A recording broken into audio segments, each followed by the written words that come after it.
electric field intensity. The electric field intensity at any point is the strength of electric field at that point. It is defined as the force experienced by unit positive charge placed at that point.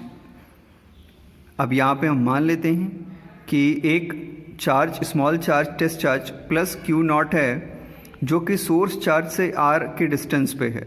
So if F is the force acting on small test charge plus Q naught at any point R, then electric field intensity at this point is given by E is equal to, that is ER, R is the position where the charge is present, so ER is equal to FR, force at that point, upon Q naught. Here the SI unit of electric field intensity is Newton per Coulomb. ये एक vector है. यहाँ पे दो charges रख के दिखाने की कोशिश की गई है कि कैसे वर्क करेंगे. अगर सोर्स चार्ज पॉजिटिव है तो ये बाहर की ओर फोर्स अप्लाई करेगा, और अगर सोर्स चार्ज नेगेटिव है तो ये अंदर की ओर फोर्स आपको दिख रहा होगा इस टेस्ट चार्ज के रेस्पेक्ट में. अब अगर ये चार्ज है तो इसकी कोई ना कोई वैल्यू होगी, चाहे यहाँ पे हो या यहाँ पे. तो इसको थोड़ा और मॉडिफाइड फॉर्म में लिखने के लिए हम क्या करते हैं कि as the test charge plus Q naught may have its own electric field, वो होगा भी क्योंकि इसके पास कुछ ना कुछ तो पावर होगी ही. So it may be modified the electric field of the source charge. Therefore, to minimize this effect and ultimately remove it, यानी ये जो प्लस क्यू नॉट चार्जेस हैं इनके इफेक्ट को मिनिमाइज करने के लिए हम क्या करते हैं, we rewrite the electric field intensity at r. उसको हम कैसे लिखेंगे, it is what E r is equal to limit. अब यहाँ लिमिट क्या होगी कि q naught tends to zero या नेग्लिजिबल. आप कह देंगे क्यू नॉट की जो वहाँ पे फोर्स लग रही होगी उसकी खुद की जो इलेक्ट्रिक फील्ड होगी वो क्या होगी, लिमिट टेंड्स टू ज़ीरो, यानी हम इसको लिमिट करेंगे ज़ीरो तक या लगभग नेग्लिजिबल कर देंगे. So it is limit tends to zero F r q naught. ये मैथमेटिकली ज़्यादा साउंड है, इसी को यूज़ किया जाता है. So this is about the what electric field intensity. तो इलेक्ट्रिक फील्ड इंटेंसिटी समझ में आ गई. अब electric field intensity due to point charge, किसी पॉइंट चार्ज की वजह से इलेक्ट्रिक फील्ड इंटेंसिटी क्या होगी. तो हम मान लेते हैं कि किसी पॉइंट P पे, अब ये पॉइंट P है, पॉइंट P पे हमको इलेक्ट्रिक फील्ड इंटेंसिटी देखनी है due to the capital charge Q which is present at position O. ठीक है, और यहाँ पे जो फोर्स लग रही है OP पाथ के अलॉन्ग लग रही है और यहाँ पे टेस्ट चार्ज Q नॉट है. So in this condition the force present और applied at test charge Q naught is equal to F is equal to 1/4 pi epsilon naught capital Q naught upon R naught square and unit vector is R. It is along this path, तो unit vector भी यहाँ पे include होगा. Where R cap naught is unit vector directed from Q to Q naught. बिल्कुल, इसीलिए हमने unit vector को यहाँ पे यूज़ किया है. अब क्या है electric field intensity, that is E. अभी हमने पीछे देखा कि E is equal to F upon Q naught. तो इस एफ की वैल्यू को हम यहाँ पुट कर देंगे, क्यू नॉट कैंसिल हो जाएंगे यानी डिवाइडेड बाई 1. बचेगा क्या, 1/4 pi epsilon naught Q upon R square naught और यूनिट वेक्टर आर. अब इसको मॉड के फॉर्म में आप कन्वर्ट कर दीजिए, क्या हो जाता है, वेक्टर अपॉन मैग्नीट्यूड. मैग्नीट्यूड से मल्टीप्लाई होगा तो ये हो जाएगा आर क्यूब. अब इसी चीज़ को और क्लियरली समझने के लिए हम इस ग्राफिकल रिप्रेजेंटेशन पार्ट में आ जाते हैं.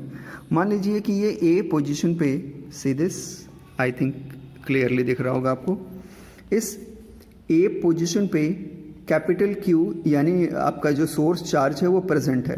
ठीक है, और एक पोजीशन है ये पी. इस पोजीशन पे test charge small Q naught present है. इसी लाइन के अलॉन्ग यहाँ पे फोर्स लग रहा है, दैट इज एफ. इस ओरिजिन पाथ से लेकर के ए के बीच में जो डिस्टेंस है दैट इज आर आई, और ओरिजिन पाथ से लेकर के पी के बीच में जो डिस्टेंस है वह है आर ओ या आर नॉट आप कह सकते हैं. इनका रिजल्टेंट है आर आई ओ. ठीक है, अब इसी को हम क्या करेंगे, इलेक्ट्रिक फील्ड इंटेंसिटी के फॉर्म में क्लियरली लिखेंगे। ये आपको ग्राफ तो समझ में आ गया इजीली। चलिए मूव करते हैं इधर। So now suppose the point charge plus Q situated at O, where O is the R, ठीक है, ये पाथ हो गया। And we have to calculate electric field intensity at P, where O P is this one, R naught, इसकी distance हो गई। Now according to Coulomb's law, force on the small test charge plus Q naught at B, sorry यहाँ P होगा, position हमने P लिया है, कोई बात नहीं, मिसप्रिंट हो जाता है। At P is F is equal to वही होगा 1/4 pi epsilon naught Q into Q naught upon R square I O, unit vector I O या आई जीरो आप कह सकते हैं। It is equal to what, 1/4 pi epsilon naught Q naught. So it is then ये unit vector को open कर दिया गया, तो वेक्टर आर आई ओ या I naught upon R cube, R square से आर क्यूब हो जाएगा, ठीक है। अब इसको मॉड फॉर्म में लिख लीजिए, F is equal to 1/4 pi epsilon naught Q small Q naught, ये मॉड के अंदर हो जाएगा, आर जीरो या R O minus R I whole cube, ठीक है, तो क्यूब हो जाएगा। और ये वेक्टर भी R zero minus R I, ठीक है। अब यहाँ पे R zero minus R I का मतलब क्या है कि ये पाथ ए पी को शो कर रहा है। जैसे ये पाथ ए से है ना, ये पी की ओर था, तो इस पाथ ए पी को शो करने वाला जो वेक्टर है यहाँ पर resultant, that is what, your R O minus R I, that is R I O. Clear है।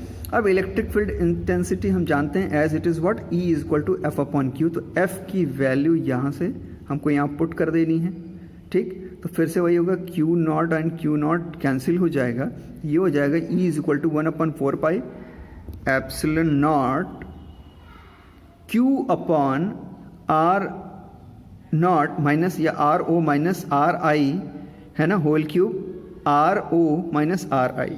तो ये हो जाएगा फाइनल आपका इक्वेशन। और ये हो जाएगा किसके लिए, सिंगल पॉइंट चार्ज के लिए इलेक्ट्रिक फील्ड इंटेंसिटी।